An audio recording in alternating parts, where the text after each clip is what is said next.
Welcome back. So you may be asking yourself, well, how do I create a sitemap? Well, let's jump in.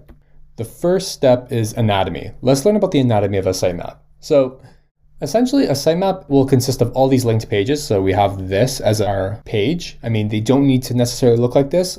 Like I said before, with other things, it's all about what works for you, what best represents what you're trying to get across. So right now, I'm just kind of using a little card. I don't necessarily use this when I'm creating a sitemap. So this is the main card. And within the anatomy, you have a reference number. Some people like to use reference numbers. They really kind of help when you're like creating actual wireframes afterwards. You can use that same reference number.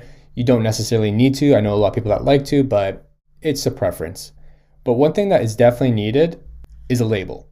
So this label over here is definitely going to be needed because it'll let us understand what the page name is. That is what we really want to know.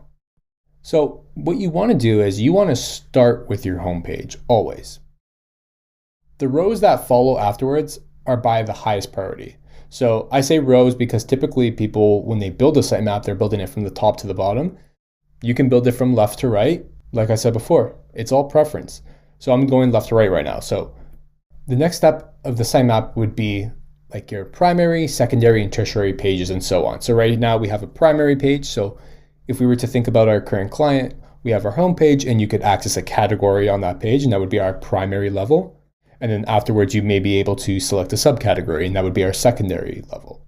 And it could go on and on. I wouldn't advise doing that, but you get the gist.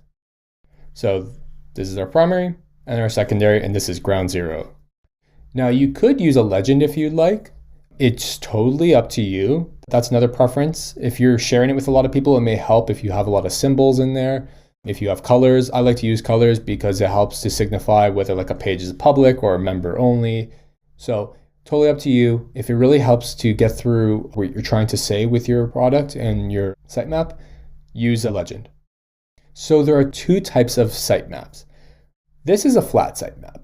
And this is better suited for smaller to medium-sized products. I'm thinking maybe like 10 to 100 pages, maybe even less, to be honest.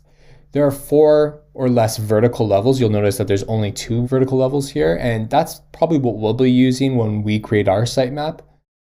But there are 4 less vertical levels, and they all help enhance the discoverability of content because there are fewer levels to click through. So you want to use this for smaller products. You don't want people to be going too deep unless it's absolutely necessary. The next type of sitemap is a deep sitemap. So these are better suited for larger size sites, and they help house a lot of information. So we're talking like hundreds and hundreds of pages. We're talking maybe pages for like a government website, maybe like a huge e-commerce website.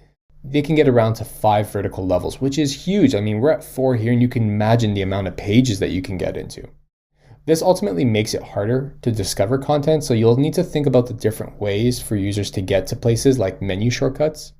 But yeah, so deep sitemaps, use them for larger products. Don't use them for a product like we're building. So why are they so valuable? Well, they help you plan for usability, and it provides a full overview, which can really help teams simplify and trim unnecessary pages. But really, when you build a sitemap, you can also strategically place content where users can find it. It results in the creation of navigation, hierarchies, and categorizations of your product. You get a good understanding of your navigation, you can calculate the amount of content you need, and it gives you a good understanding of your scope. So sitemaps are incredibly useful. You may not create like a final sitemap, and that shouldn't bottleneck you in terms of starting wireframes or even like sketching and user flows, but you should really start one to get a sense of what your entire navigation scheme is going to look like. Let's jump right into Figma and let's start building our own.